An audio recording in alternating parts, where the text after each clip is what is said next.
Comment ça va? C'est la fin de la trêve. Bah y'a Roman Reigns qui est de retour, alors je reviens aussi. Ouais, salut à tous, c'est Sturio, on est parti pour le SmackDown Recap. Ça fait longtemps qu'il n'y a pas eu de SmackDown Recap sur la chaîne CCL Catch. Oula! Un épisode qui s'est tenu dans la nuit du vendredi 15 au samedi 16 décembre 2023 depuis Green Bay, Wisconsin. Et un épisode tout particulier parce qu'il était promu avec le retour de Roman Reigns, le chef tribal, le champion WWE Universal indisputé. Première apparition depuis WWE Crown Jewel. Eh oui, on l'a pas revu depuis. J'ai d'ailleurs été mauvaise langue parce que moi-même je pensais qu'il allait même pas revenir en 2023 et qu'on le reverrait qu'à partir de l'année prochaine. Mais non, vous voyez, le miracle a eu lieu, tout comme les Spurs qui ont mis fin à leur série de 18 matchs sans victoire. Même GTA 6 ça a été annoncé, on a eu le trailer avant le retour de Roman Reigns, et bah dis donc, bah c'est Noël, voilà, champagne. Roman Reigns est de retour. Bon, pendant combien de temps?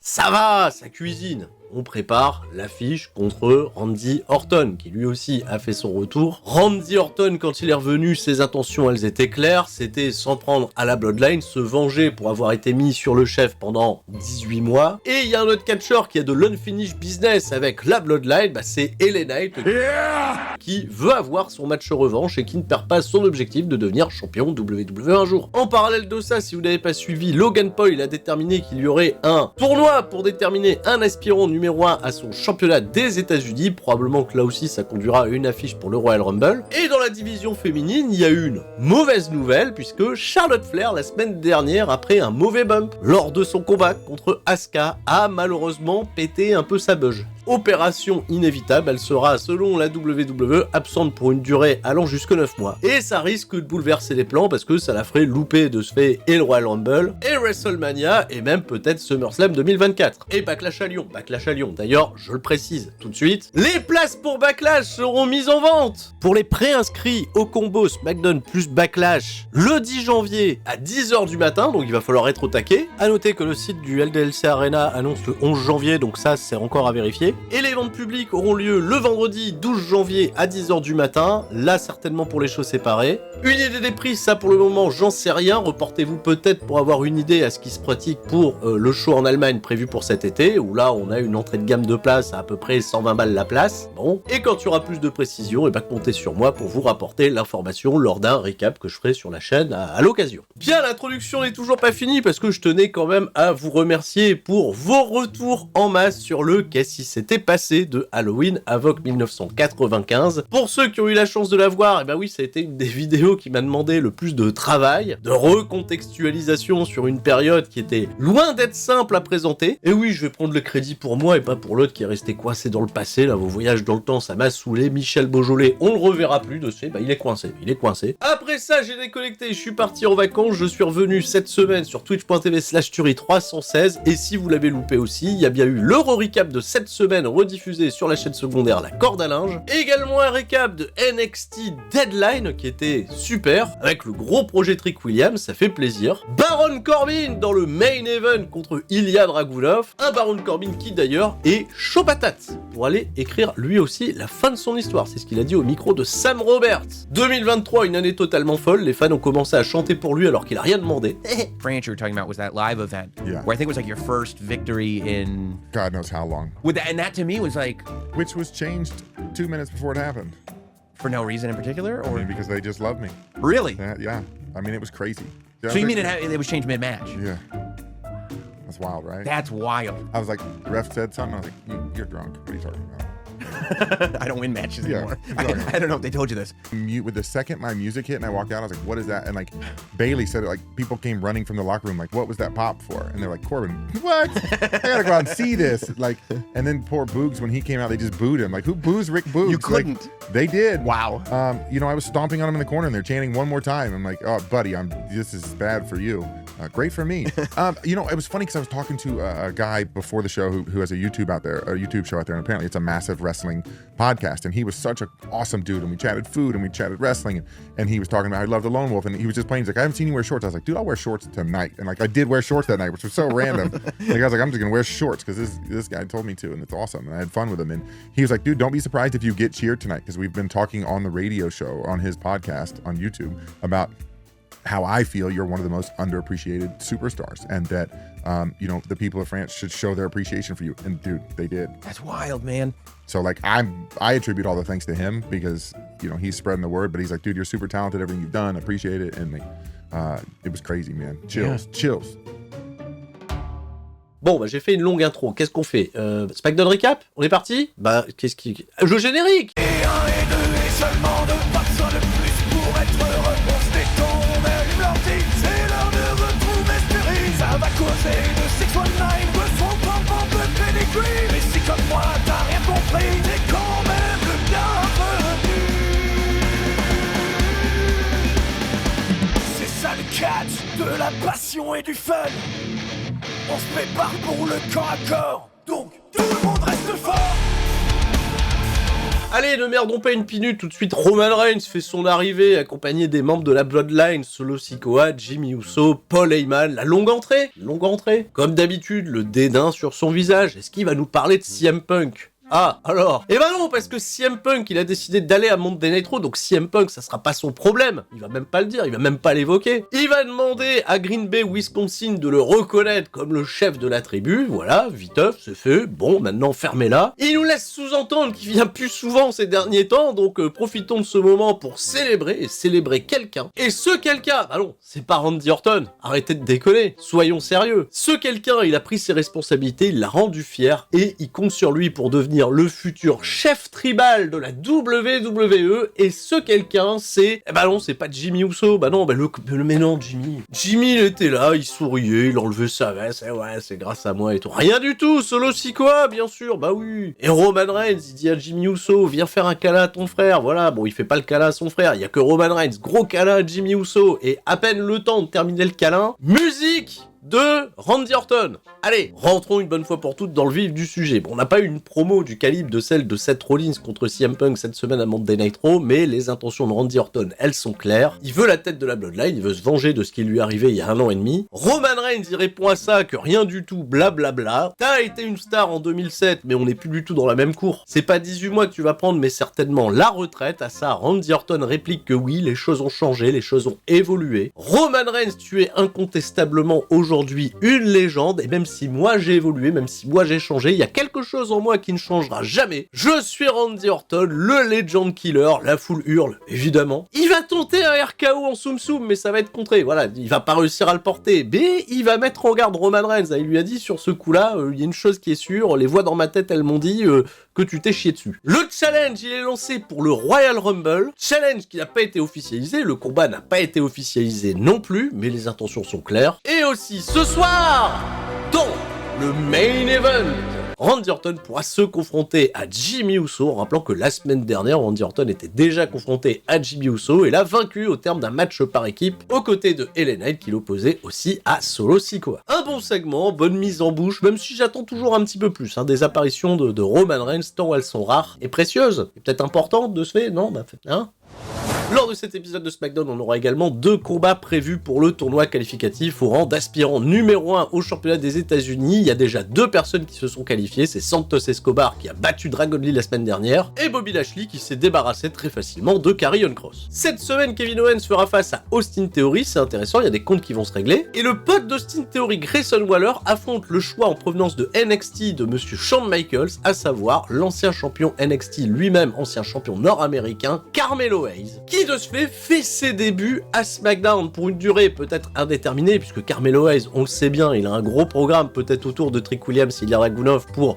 la fin d'année et le début d'année prochaine, qui le conduira peut-être jusqu'à Stand and Deliver en avril, parce que c'est important, mais une bonne manière de l'initier au main roster en l'opposant à un catcheur qui connaît déjà très bien, Grayson Waller. De ce fait, la chimie entre les deux est plutôt très bonne dans ce combat qui va durer 10 minutes 22. Petite vignette de Logan Paul qui a trash-talké Carmelo Hayes pendant son entrée en lui disant qu'il est le mec qui ne rate jamais sa cible, et pourtant Logan Paul a raté toute sa carrière jusqu'à présent. C'est drôle. Grosse énergie de babyface pour Carmelo Hayes, Grayson Waller qui innove avec une espèce de Twisted Fame-Master, c'était particulièrement joli, ça a un petit peu scotché les spectateurs, les annonceurs et nous-mêmes devant nos écrans. Mais finalement, une certaine idée de la logique sera respectée, puisqu'après un super kick, un DDT et le Nothing But Net de la 3e corde, Carmelo Hayes se qualifie au prochain tour et affrontera le vainqueur de Kevin Owens, Austin Theory. Pas mal. Avant de passer au prochain match, on a un petit segment backstage où Randy Orton est accosté par LA Knight. Les deux gros babyface de SmackDown ont un peu de mal à coexister, parce qu'il y a vraiment ce gros problème d'ego. LA Knight, il a pas forcément apprécié que Randy Orton il défie Roman Reigns pour le titre, parce qu'il estime que lui aussi, il aurait le droit à un rematch. Les deux hommes vont quand même rester solidaires l'un vers l'autre, mais à tout moment, on sent que ça peut péter. Kevin Owens fait son entrée pour affronter Austin Theory. On nous rappelle que Kevin Owens est blessé à la main droite à cause de ce même Austin Theory de Grayson Waller qui l'ont attaqué il y a 2 semaines. On a à nouveau le droit à une petite vignette de Logan Paul pendant l'entrée d'Austin Theory, mais qui va surtout cibler Kevin Owens. Et on sent d'ailleurs que le programme est déjà installé entre les deux.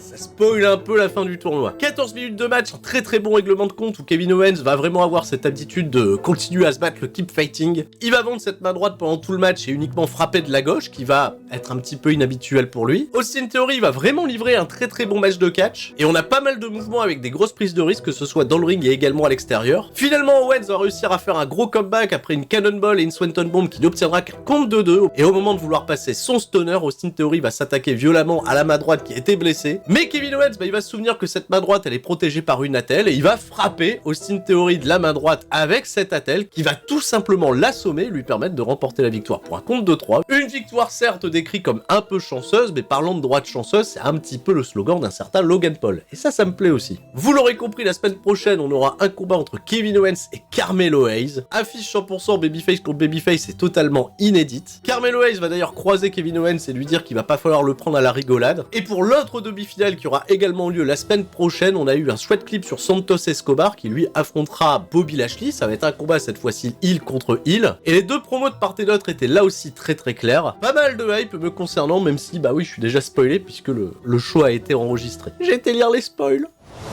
Backstage, on va retrouver dans le vestiaire de la Bloodline Roman Reigns qui s'inquiète de ce qui s'est passé dans le segment d'ouverture avec Randy Orton. Bah oui, c'était censé être un moment de célébration pour Solo Sikoa. Jimmy Uso, je compte sur toi pour régler le problème une bonne fois pour toutes dans le main event. Jimmy il a la confiance, il a le sourire jusqu'au bout des lèvres, il va lui répondre hit. Enfin, hit. Bah non, pas hit. Bah oui, bah non, pas hit. Ouais, Roman Reigns, il aime pas trop qu'on dise hit, c'est un peu rigolo ça d'ailleurs. On est parti à la pub et après ça, alors sur la version que j'ai regardée de manière illégale. Je sais pas si vous avez eu la même, mais il y a eu des tests pour dire aux gens d'applaudir, de huer. Je sais pas, on enregistre des nouveaux sons pour Kevin Dunn. Et après ça, ça a coupé et on est passé à la suite du programme. Bizarre. On a eu le droit à une vignette un peu cryptique de Karrion Kross, qui je le rappelle, il a perdu la semaine dernière et pas de manière notable contre Bobby Lashley. Mais allez, c'est quand même la vignette du gros comeback pour Karrion Kross, on y croit toujours. Allez, Karrion Kross, qui laissait peut-être supposer à des alliés, je sais qu'il y a des grosses pistes autour du retour potentiel des Authors of Pain qui ont re-signé dans la compagnie depuis 1 an et qu'on a toujours pas revu à l'écran. Je sais pas si c'était la silhouette de Paul Ellering qu'on a vu en arrière-plan, mais bref, c'était un peu intriguant. Bon, on va garder le bénéfice du doute. On a eu après ça une grosse vignette de Damage Control avec une Bayley plus intégrée que jamais. On a écarté le problème Charlotte Flair, elle a eu la vision quand elle a formé Damage Control de propulser Io Sky vers les sommets. Et regardez, la preuve, Io Sky elle est championne, désormais on a Asuka et Kairi Sane qui elles vont cibler les championnats par équipe. Ah, c'est une bonne nouvelle. Quant à moi, j'annonce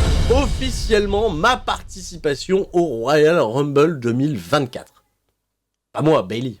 Après, tout le monde a rigolé façon grand vilain Dungeon of Doom et on est parti pour un match de catch en équipe. Les Kabuki Warriors vont affronter Michin Miaim et Zelina Vega. Et les Babyface vont pas se laisser marcher dessus parce qu'elles vont attaquer les Kabuki Warriors pendant leur entrée. Ça a été un chouette combat d'un peu plus de 6 minutes et vraiment j'insiste, il était très bien ce match. Parce que même si le momentum il est à donner clairement du côté des Kabuki Warriors, on a fait briller les Babyface et WWE habituellement dans ce genre de combat, ils nous habituent à du 2 minutes 30 et on passe à la suite dans la division par équipe féminine. Là il y a eu une espèce d'équilibre et Zelina Vega et Michin Miaim, elles ont été des menaces pour Asuka et Kairi Sane. Il faudra une intervention de Bayley à la fin pour permettre à Asuka et surtout à Kairi Sane de porter son Insane Elbow pour remporter la victoire. Damage Control plus forte que jamais. Et la semaine prochaine, il y aura un gros 4 contre 4, un Havoc Holiday match avec d'un côté Damage Control qui feront face à Michin, Zelina Vega, Shotzi et Bianca Belair. Bianca Belair, désormais, c'est la seule rescapée grosse babyface du côté de SmackDown. Il y a des rumeurs pour un retour de Sasha Banks à la WWE, je sais pas.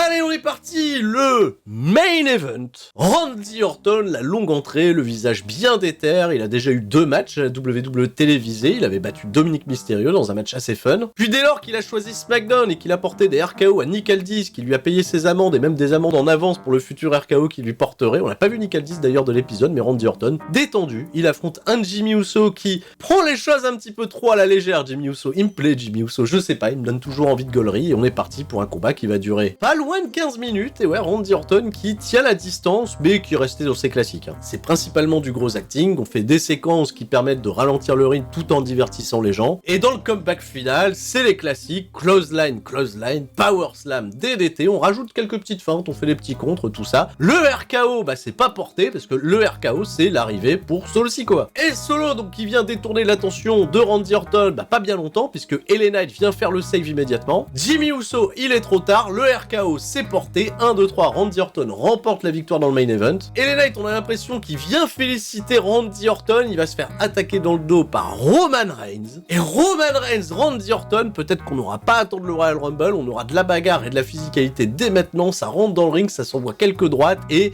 oui, évidemment, Jimmy Uso vient faire le save, LA Knight vient équilibrer, Solo Sikoa arrive, ça fait un 3v2, et musique de AJ Styles. Lui qui avait été annoncé pour un retour par les Dirt Sheets la semaine dernière, fait son retour cette semaine, car créativement, on a quelque chose d'intéressant. AJ Styles va pas faire son arrivée par l'entrée pour surprendre la Bloodline, il va arriver de l'autre côté et porter immédiatement un phénoménal forearm à Roman Reigns, suivi d'un pelé kick sur Solo Sikoa. Le phénoménal One est de retour, il est dans une shape monstrueuse, mais il attaque LA Knight. On est tous restés pour toi. Oh là, la gueule de Randy Orton, même la Bloodline, ils étaient quoi? Ah ouais, AJ Styles, il faudra avoir une bonne explication probablement la semaine prochaine, qui attaque LA Knight et qui quitte l'arène en croisant la Bloodline. Il y a juste des échanges de regards et Roman Reigns, il a pas l'air de vouloir s'en prendre à AJ Styles à ce moment-là. Alors souvenez-vous d'une chose, hein, c'est la blessure de AJ Styles qui a permis à LA Knight de s'élever à une place de partenaire pour John Cena dans un premier temps, puis d'une place de main eventer contre Roman Reigns en Arabie Saoudite. Peut-être qu'en effet c'est l'élément déclencheur qui l'a fait vriller. Est-ce qu'on aura bien une affiche 1 contre 1 entre Randy Orton et Roman Reigns, sachant que oui, on pourrait pourquoi pas avoir un four-way, AJ Styles et LA Knight, Randy Orton, Roman Reigns au Royal Rumble, ce qui serait assez spectaculaire, pour permettre peut-être d'avoir moins de grosses stars dans le Royal Rumble et de laisser vraiment le suspense se planer autour de CM Punk, Cody Rhodes, qui sont déjà les grands favoris pour le remporter. Un choix très intéressant, un bon épisode de SmackDown que je vous recommande. Je vous annonce également que pour cette fin d'année, que je vais pas être non plus super régulier sur les Raw Recap, SmackDown Recap, parce que je profite pour souffler un peu en termes de montage, en termes de rythme. Je prépare également d'autres projets. Donc si ça vous a plu, j'ai eu des retours positifs là-dessus. Il y aura des recaps qui auront lieu sur twitch.tv/Tuerie316, rediffusés sur la chaîne secondaire. Pensez à vous abonner. Merci de votre compréhension, merci à tous. On se retrouve très vite sur la chaîne C'est ça le catch. Et d'ici là, bonne préparation des fêtes de fin d'année. Et tout le monde reste fort. C'était Sturie. Ciao, bye bye. Mon trou!